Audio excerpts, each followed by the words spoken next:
Hi everyone, my name is Christian. I'm Emilin, Best IT3A.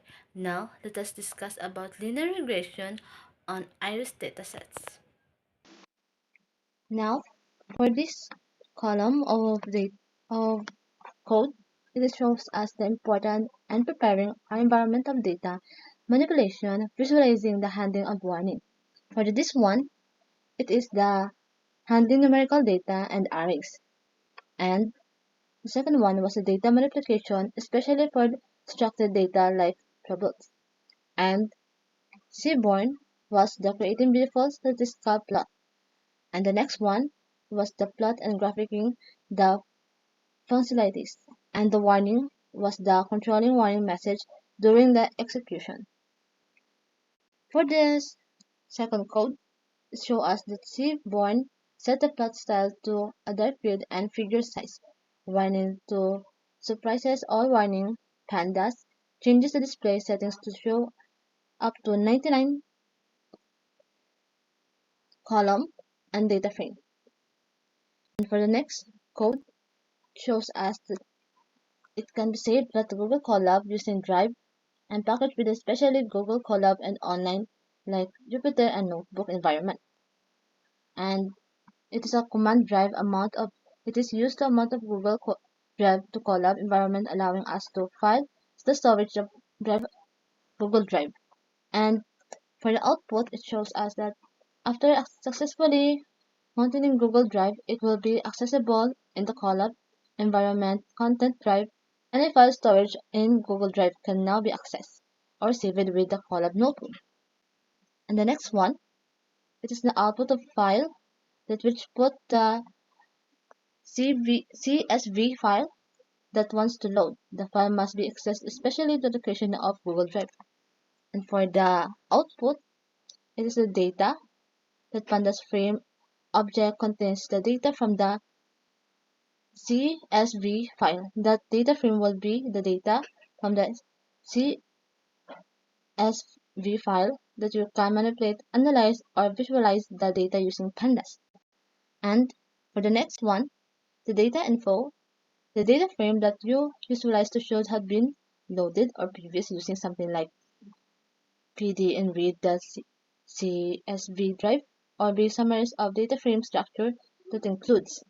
And for the output, the class panda course frame that data frame, and it is used to getting the overview of datasets identify using the missing value or the incorrect data types, as you can see.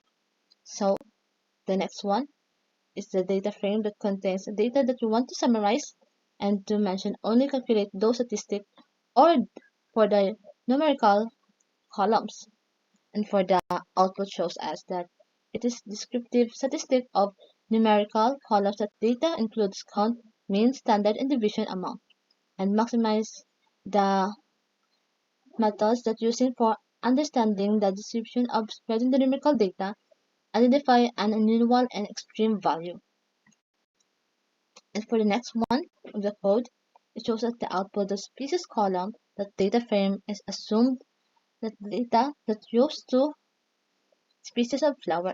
And for the output, it shows us that Panda series contain the count of each unique value in the column species. It will show us the unique species name, index, and count.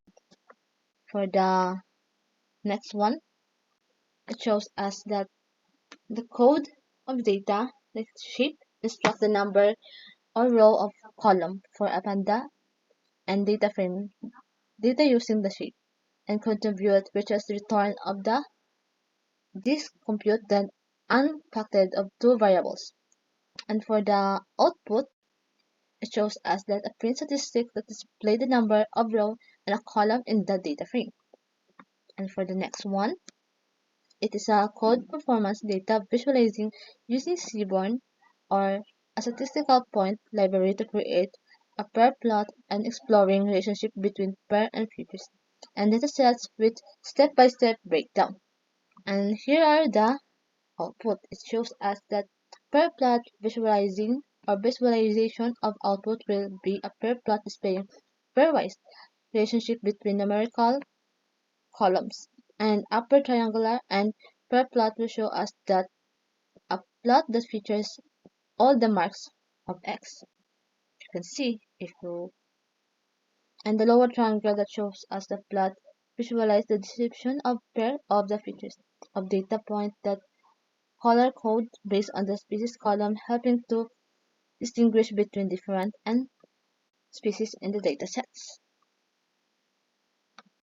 Now that's the end of my discussion. Thank you everyone for staying until the end of my video.